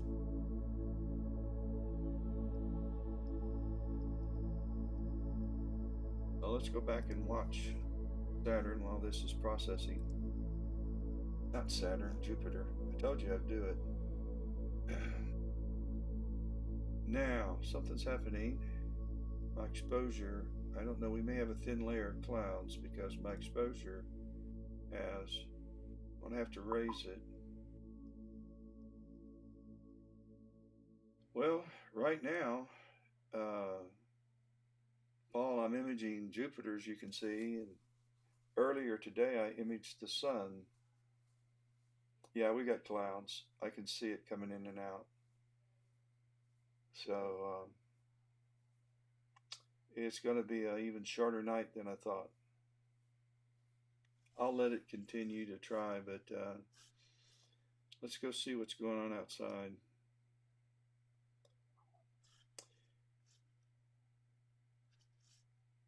We're bringing up the outside observation cameras, and this is the telescope that's showing you the image of Jupiter right now. Okay, let's see. Yeah, we got some clouds, and it's just kind of a thin overcast that's coming in, and that's what we're seeing. So here are the clouds that are moving in on us right now, which were promised. I knew it was going to happen. Still see some stars below the clouds. Yeah, folks, I'm gonna process this image. I'm gonna go ahead and stop the image session though while I got the cameras on. I'm gonna go ahead and park the telescope, and we'll see that happen. So hang on just 1 second. We're going to stop capture, and then we're going to just go ahead and completely close this camera. I'm going to bring up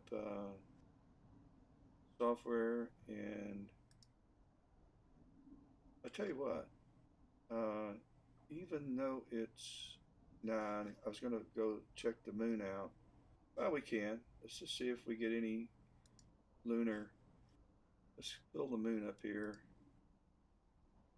and let's slew to it. And it's going to move over to the moon. And let's bring this up. Let's start our camera again. I'll be bright, guys. All right, now let's go back to a full sensor view, and let's bring our gain down to, there's the moon, and there's the clouds. And where is my hand controller?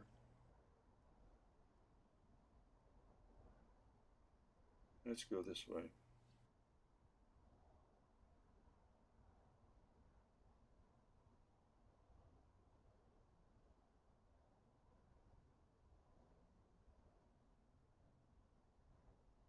And right now you're looking at the surface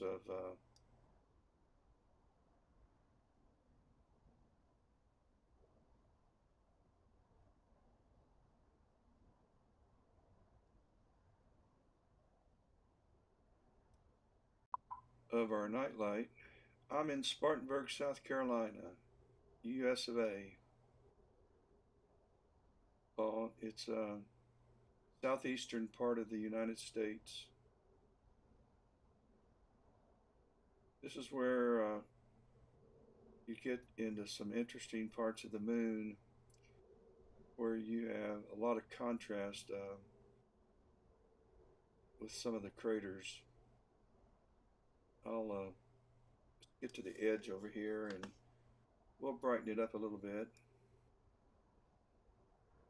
There you go. And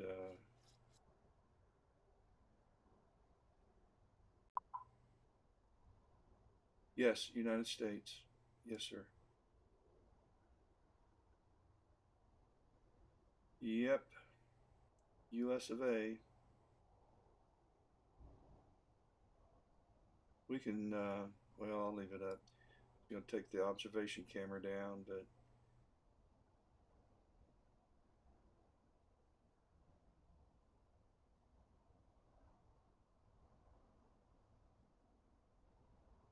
you are looking at our moon.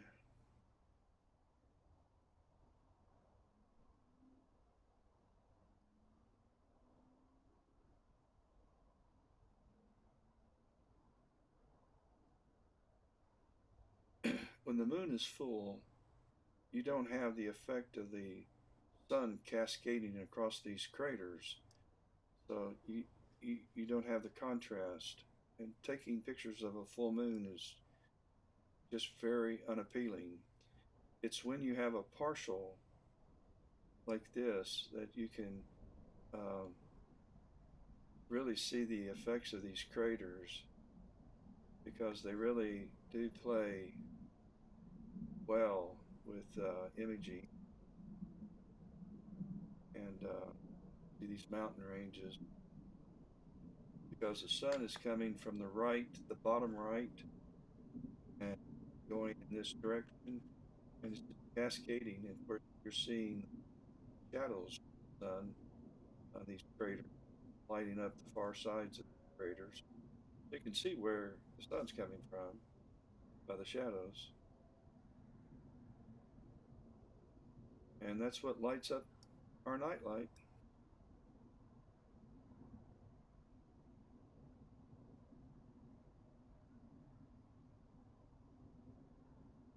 I'm glad I went out here. Everybody likes to look at the moon. I think I'm going to take a picture of the moon because I was here, and I'm going to take a quick capture of 2,000 frames. Oh, messed up, guys. I've overexposed it, and so this one, when it's done, we'll fix it. I'm just going to go ahead and cancel it. It's a top capture. It won't turn out. I need to drop the gain, need to drop exposure about there, and then I can bring this up some, and we need to raise the gain up a little more. Not that much, not that much. Okay, now let's take this and we'll just call this. First one was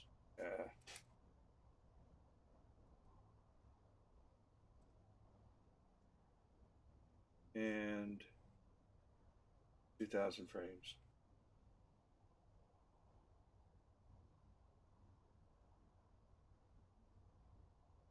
I am retired, Paul.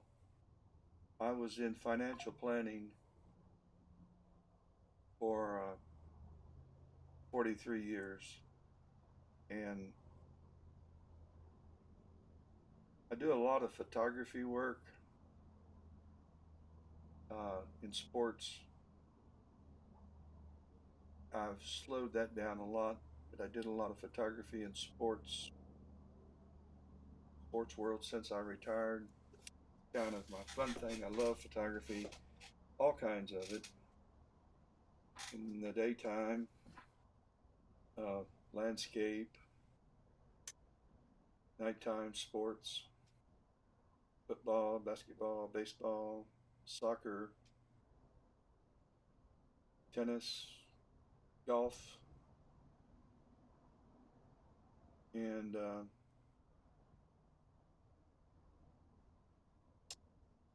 I have a website called SCHS Prep, South Carolina High School Prep, and I have some pictures I put up of different sporting events at a high school where our kids went to school, and I take a lot of their pictures for them, yearbook, and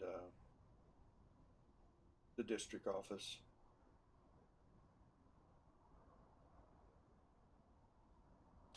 So we have 1,000, and we're working on 2,000 frames. Let's go back to AutoStacker and see we're done. So let's process this one. So we're going to work on this Jupiter. Bring up Registacks again. This was the last Jupiter that I took and processed. So let's see if this one's any better. And we're going to go to, come on,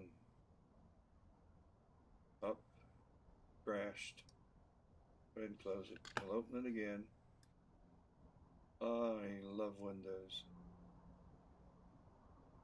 By the way, I'm a Mac user, but I have to use Windows laptops because all the software that is free has been written for Windows. Let's go back and find it again.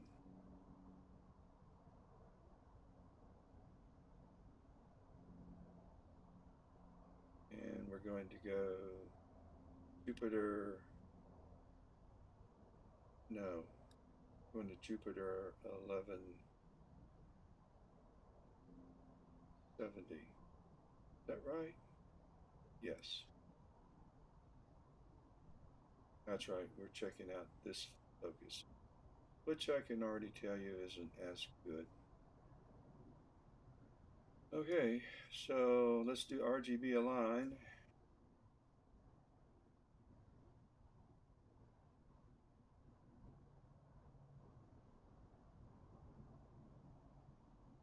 And estimate what the alignment area is in color.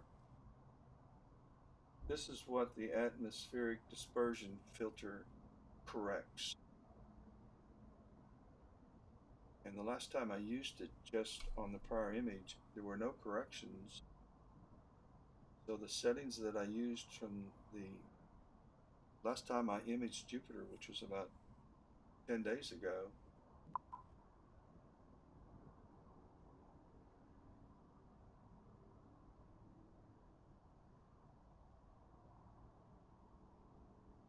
yeah, you're right, Paul. It continues to amaze me uh, what I'm able to get, what I'm able to do with some of these small kits. You're right. Okay, well, this did make a correction of -1 and 1, and but that's pretty modest. I expected worse earlier and didn't make any correction, so good. All right, let's run RGB balance. The auto balance color correct. Let's bring up our histogram and let's split the difference.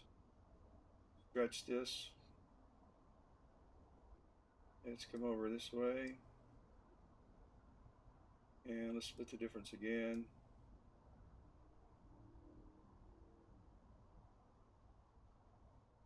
Stretch. I like that. So let's just close that out. All right, let's see. Do you want to take gamma? Let's reset this, and let's just light curve here, and close that out. Let's load the scheme. Jupiter 1120. I mean Jupiter 1124, not Saturn. And let's see what we got.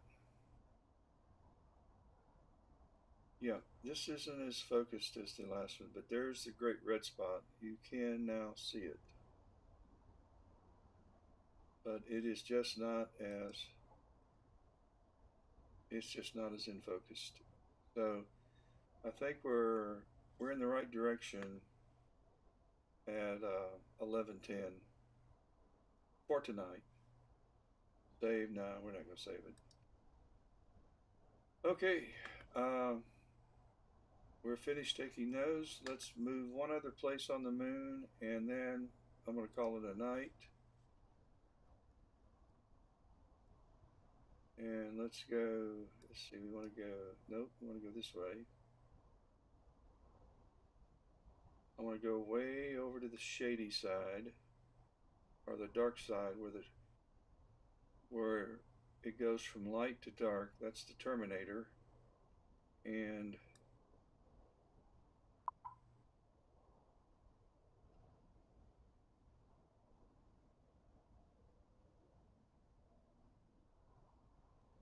um,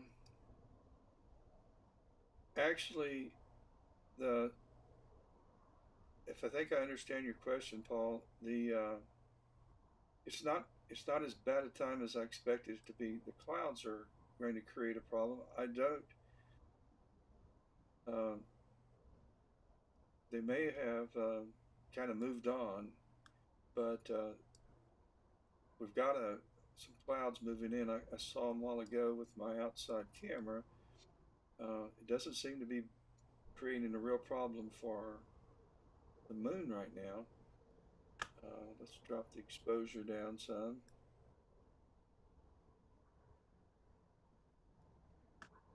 However,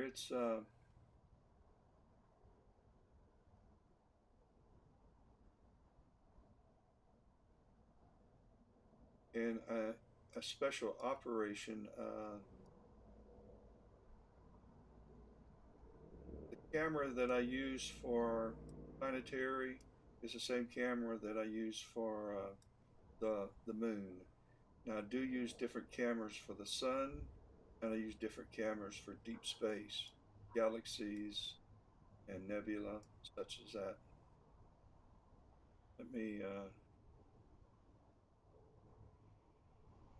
let's see, find this thing here.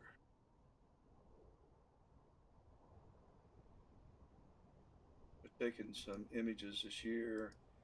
Uh,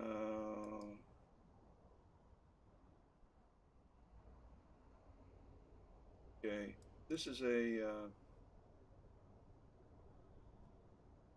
this is an image that I took this year of Andromeda, and unlike the moon and unlike the planets, this is taken with a real wide field, and I don't use video.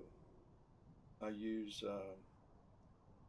cameras that take long exposures, and I probably used maybe 90-second exposures. So each exposure was 90 seconds. But I take a lot of them, and then I stack those together in order to collect enough photons. Uh, but that's a galaxy. It's very similar to our galaxy. This is the Andromeda M31 galaxy. And normally I'm imaging with two telescopes. One of them will be deep space, and the other will be planets. At this time of the year, it changes with what's in the sky. So I want to go back down here, though. I want to take another. I'm looking for something I want to take a picture of, and it's going to be over here. I want to compare some other pictures I have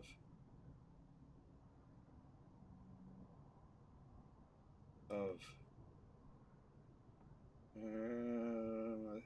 No, no. Still not there. Uh, hmm.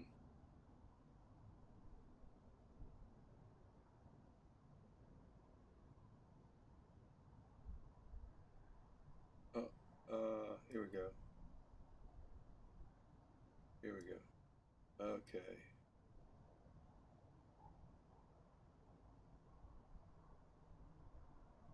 Look at the size of this crater here. I'm going to have to bring up some light, but look at the size of the crater. So I want to get let's see, I want to move this over a little more. Uh, Wrong way. Okay, well, you better get some sleep, Paul. And thank you very much. You have a great rest of the night. And I want to take, this time I'm just going to take 1,000 frames.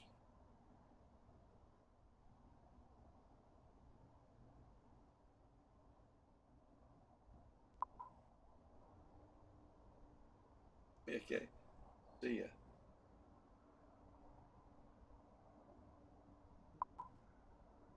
Good night.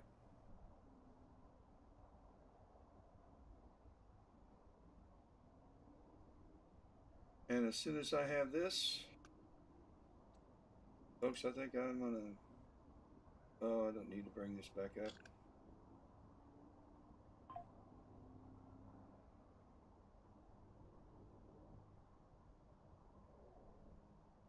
Yeah, I want to keep this open because I want to pay attention to my telescope when it starts parking in a minute.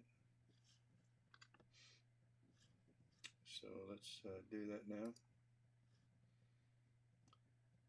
So we're about finished with this capture of the moon.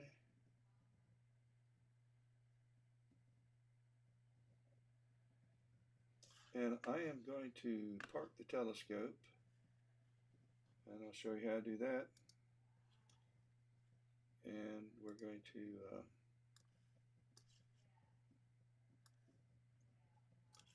go down here and put park, and I'll go out here and watch it happen.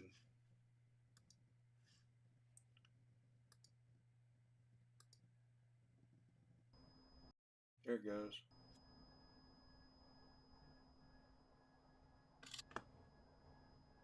And it's just going to return it to its home position. Alright, it's where it's supposed to sleep at night. And so, with that being said, I'm going to bid everybody a good night. I hope everyone has a great rest of the weekend. And I'll catch you next time I am streaming or I do a video on the cosmos.